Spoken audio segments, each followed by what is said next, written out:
sabi nga ni Colonel Mungaw, trust rating pa lang ni Mr. Marcos, bagsak na. Yung pong negative 3 niya overall at negative 18 sa NCR, hindi excluding the uniform personnel.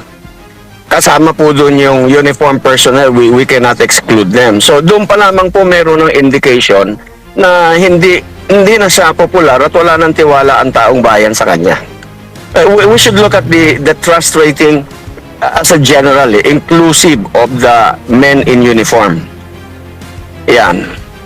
Opo. So doon pa lang po, meron ng indicator na yung ating mga kasundaluhan, kapulisan, mga naka-uniform, maaaring wala na ring tiwala kay Mr. Marcos. Wala akong nakikitang nilabag yung opisyal na ating pinag-uusapan sa kanyang deklarasyon, at hindi rin ako naniniwala na dahil sa kanyang deklarasyon humiwalay na siya doon sa role ng Sandatahang Lakas ng Pilipinas sa pagtatanggol sa ating mga mamamayan at sa ating bansa.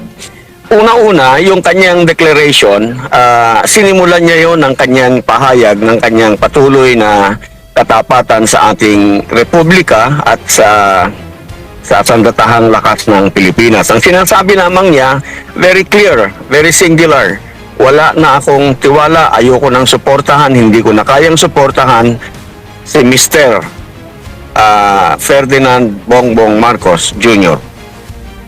Iyan po, isang tao lamang yung tinutukoy niya. So he remains loyal to the institution except to one person.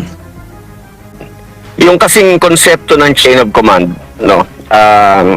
Yan on the premise, on the assumption that everything is regular, everything is okay, no. Ang question ko diyan is what happens if yung chain, doon sa chain nandun yung problema. So masasabi mo pa ba na, 'di ba, you still have a chain? Because that chain is as strong only as the weakest link. Paano kaya kami chain of command? Dahil meron kang hinaharap na kalaban, susunod ka ng order dito sa chain na itong panggagalingan ng iyong authority sa iyong mga gagawain. Paano kung nandyan sa itaas ang problema at nandyan sa itaas ang kailangang harapin? Yung chain of command, I think at this point in time has to be re-examined, kailangan pag-usapan at kailangan tutukan para maliwanagan. Konsepto yan ng chain of command. Okay, pero halimbawa lang, katulad sa ibang bansa na yung Pangulo ang nagupo, drug cartel, di drug lord siya. You have a president who is a drug lord, di ba? Parang gayon. Hindi ko sinasabing drug lord si Mr. Marcos, pero sinasabi ko lamang na I am questioning now yung konsepto ng chain of command.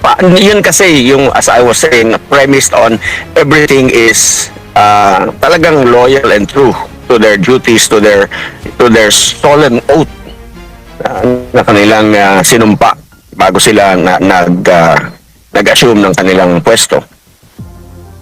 Opo, bilang isang attorney. To answer your question, I do not think he violated that.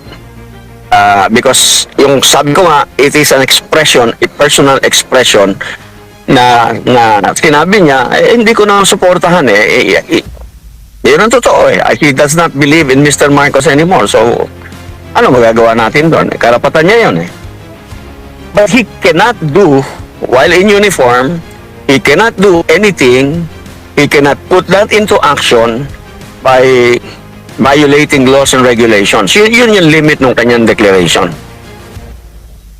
Hindi siya pwede mula class.